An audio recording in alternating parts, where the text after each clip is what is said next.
नमस्कार, आदाब। आज के इस प्रोग्राम में हम बात करेंगे कि इज़राइल में जो कुछ भी हो रहा है उसका रीज़न क्या है, इज़राइल क्या चाहता है, उसकी क्या मंशा है, क्या उसके ऑब्जेक्टिव्स हैं और कितनी उसको कामयाबी मिली। इसके ऊपर हम बात करेंगे। क्या उसको इस युद्ध से जो उसके ऑब्जेक्टिव हैं वो पूरे होते हुए दिखते हैं? मुझे तो ऐसा नहीं लगता है। अभी ईरान से तो युद्ध शुरू नहीं हुआ, लेकिन हमास और हिजबुल्लाह को ये हरा नहीं पाए। इन्हीं ने तो बहुत जोश में कहा था कि हमास को हम 15 दिन से भी कम में हरा देंगे, ये खत्म कर देंगे। एलिमिनेट लफ्ज यूज किया कर देंगे। 1 साल से ज्यादा हो गया, अभी भी हमास वैसे ही तटस्थ है, स्ट्रांग है। हिजबुल्लाह उससे ज्यादा स्ट्रांग ऑर्गेनाइजेशन है। वहां इन्हीं ने कहा था कि हम बफर जोन बनाएंगे जल्दी ही, लेकिन वो भी नहीं। हम मगर एक काम इन्हीं ने जरूर किया कि इन्हीं ने 95% के करीब रिहायशी इलाका, स्कूल, कॉलेज, हॉस्पिटल सबको बर्बाद कर दिया, गिरा दिया, लोगों को मार दिया। 42,000 से ज्यादा लोग मर गए, 1 लाख जख्मी है, 1 लाख के करीब जख्मी है और अस्पताल नहीं है, दवाएं नहीं है जख्मी।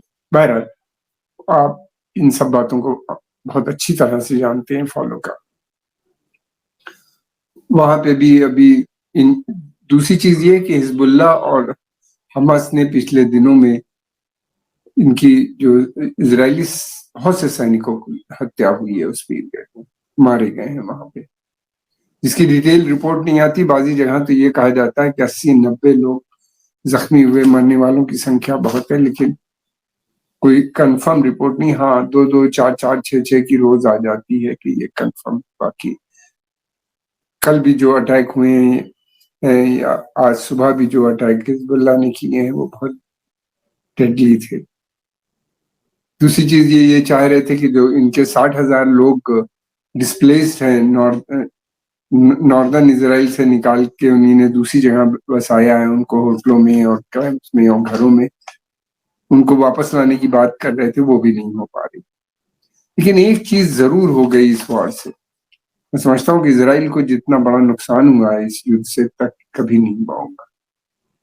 इसराइल की एक धाक थी, इसराइल की एक सिक्योरिटी कि हमारी सुरक्षा जो है वो बहुत स्ट्रांग है, उसको कोई चैलेंज नहीं कर सकता, कोई अंदर आ नहीं सकता, कोई ऑपरेशन नहीं कर सकता।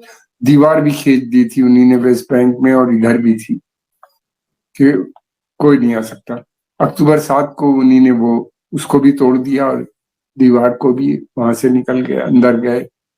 हालांकि 1200 लोग मरे, उसका वो चिंता का विषय है, अफसोस की बात है। और 250 लोग अधिकतर जो थे बेगुनाह है, उनको इन्हीं ने बंदी भी बना।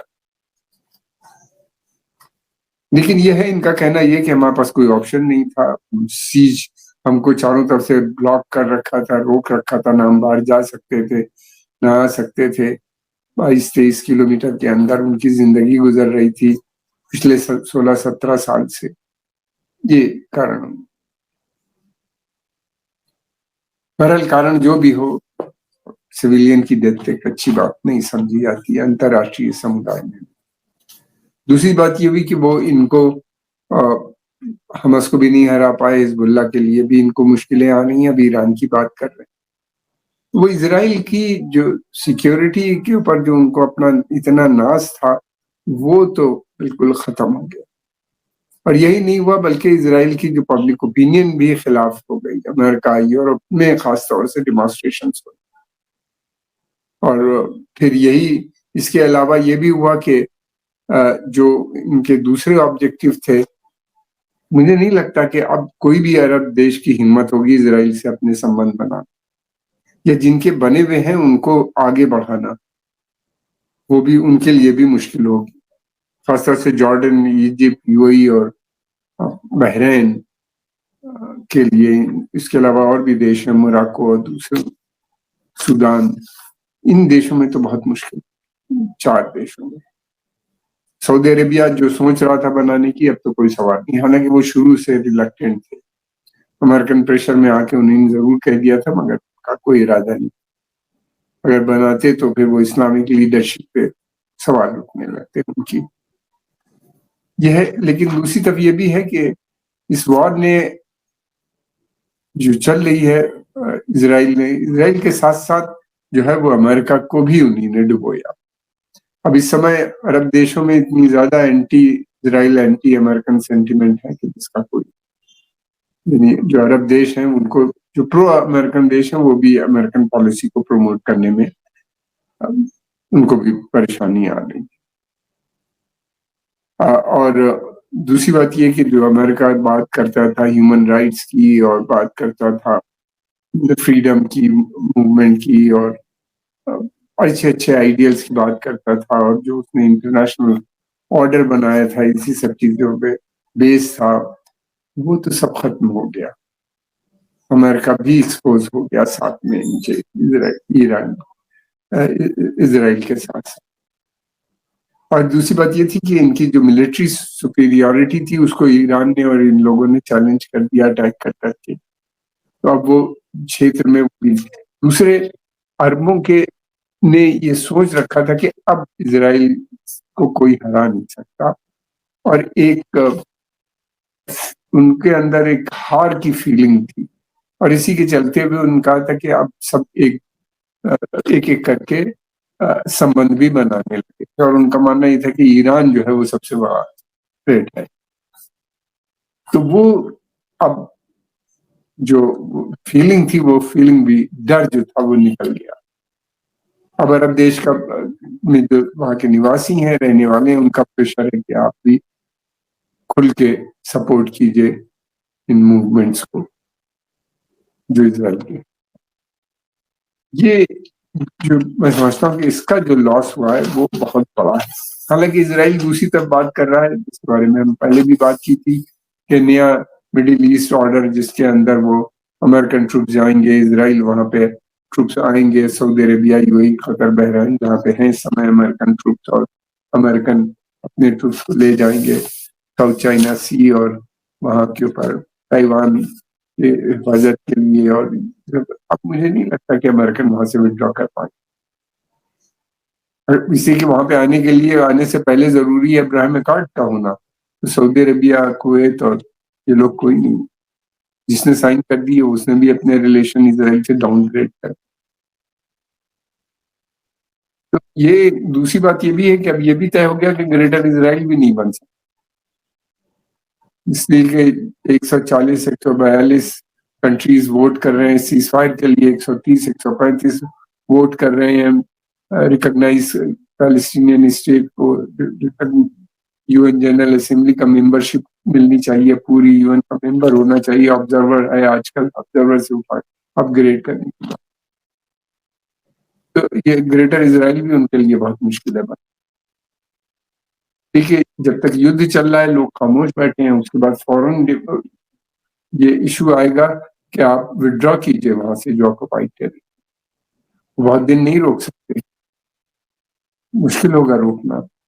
ठीक है, अगर हमास हिजबुल्लाह मना भी कर देंगे, मान भी जाएंगे, सीज फायर भी कर लेंगे और तय भी कर लेंगे कि अब हम लड़ाई नहीं लड़ेंगे, नए ग्रुप खड़े हो जाएंगे। मुश्किल ये होती है, उनको कैसे रोकोगे? नए संगठन खड़े हुए, इतने लोग मरे हैं, उनकी वजह से हो ये रहा है कि बड़ी संख्या में लोग ज्वाइन कर रहे हैं हमास को। ये वो लोग हैं जो हमास की आइडियोलॉजी से नहीं विश्वास करते। उनका कहना ये है कि अमेरिकन और गोलियां जो इजरायली चला रहे हैं उससे बेहतर है कि लड़के मारो। अब तो ये बड़ी बड़ी बातें जो अमेरिका और इजराइल कर रहे थे वो मुश्किल है।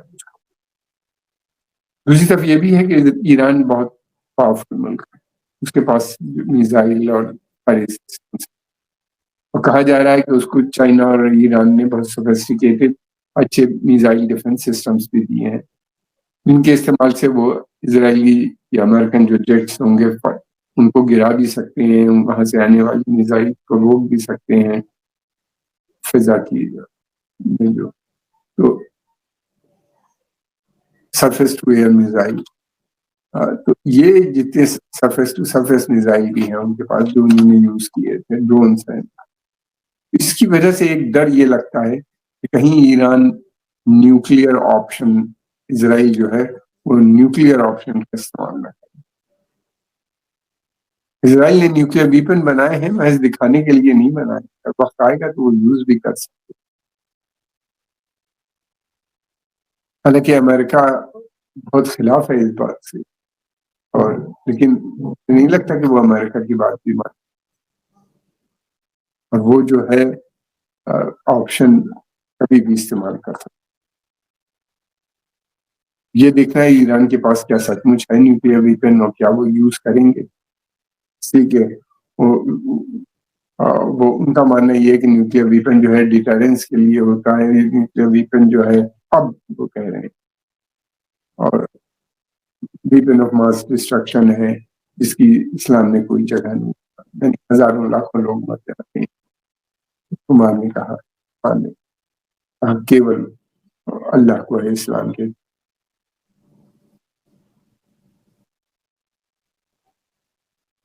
युद्ध का एक बड़ा रीज़न जो था, वो ये था कि अमेरिका की हेजीमनी जो वहाँ पे लूज़ हो रही थी, यानी अमेरिका का जो वहाँ के ऊपर वो था, ट्रस्ट लोगों में वो कम हो रहा था। अमेरिका का जो दबदबा था, एक डर था, वो हेजीमनी को उनको लग रहा था कि दोबारा से वॉर के माध्यम से स्टार्ट, क्योंकि सऊदी अरेबिया भी अब अपनी इंडिपेंडेंट फॉरेन पॉलिसी की बात, सेल्फ रिलायंस और बहुत सी चीज़।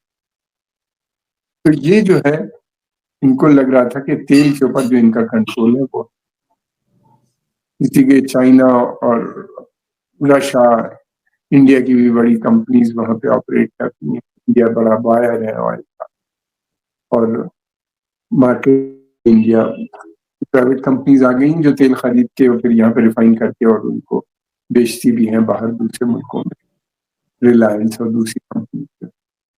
तो ये जो था ना, उनको लग रहा था कि कंट्रोल हट रहा है अमेरिका का, और वो ये जानते थे कि ये डिप्लोमेसी से या बातचीत से नहीं मसले हल होते, वॉर से ही होंगे। मुझे नहीं लगता कि अब सब कर पाएंगे। हाँ, ये कर सकते हैं कि अब कुछ समय के लिए वो वॉर चले और उसमें हो, लेकिन ईरान अगर तेल की सप्लाई भी सब कर देगा तो क्या करेंगे, उनकी इकोनॉमी पे असर पड़ेगा। तो बहुत ही पेंच है इस वॉर में, बहुत मुश्किल है किस तरह से वो निपटेंगे, ये तो आने वाला समय बताएगा। ये बेसिकली पूरा जो है सारा ताना बाना जो फैलाया गया है, वो तेल के लिए है कि तेल पे कंट्रोल अमेरिका का और पश्चिमी देशों की ऑयल कंपनी का बना रहना चाहिए। तेल की कीमतें भी उनको तय करने का हक होना चाहिए। ये जो ओपेक है, कार्टेल है, कोटा बेस्ड सिस्टम खत्म होना चाहिए, और पूरा वेस्ट एशिया, सेंट्रल एशिया, सब जगह उनका कंट्रोल होना चाहिए। ईरान में भी रिजीम चेंज हो जाएगी तो वो रशिया तक, कॉकेशस तक उनका दबदबा बन जाएगा। ये सब मुझे नहीं लगता कि हो पाएगा। हम लोग कई बार इस पर बात भी कर चुके हैं। और भी बहुत सी चीजें हैं, सिक्योरिटी वगैरह तो एक्सपोज हो ही गई है। इंटरनेशनल कोर्ट ऑफ जस्टिस ने भी इनके खिलाफ कह दिया। पहले तो ये कहा कि अलेज वो है जेनोसाइड, मास मर्डर हो रहा है, उसको रोकने के लिए बात की एलिजिबली जो हो रहा था। दूसरे ये भी कहा, कह दिया एक जब जनरल असेंबली में के माध्यम से पूछा गया था इंटरनेशनल कोर्ट ऑफ जस्टिस में ऑक्युपाइड टेरिटरीज की स्टेटस को, तो उन्होंने कहा ये ऑक्युपाइड टेरिटरीज है, इजराइल को यहाँ से विड्रॉ होना पड़ेगा, सेटलमेंट डिसमेंटल करने पड़ेंगे, सभी सेटलर्स को भी जाना पड़ेगा और पूरी जमीन को खाली करना पड़ेगा अंतर्राष्ट्रीय नियमों के अनुसार। फिर इंटरनेशनल क्रिमिनल कोर्ट ने वारंट भी इशू कर दिया नेतन्याहू जी का और उनके डिफेंस मिनिस्टर हैं दोनों का।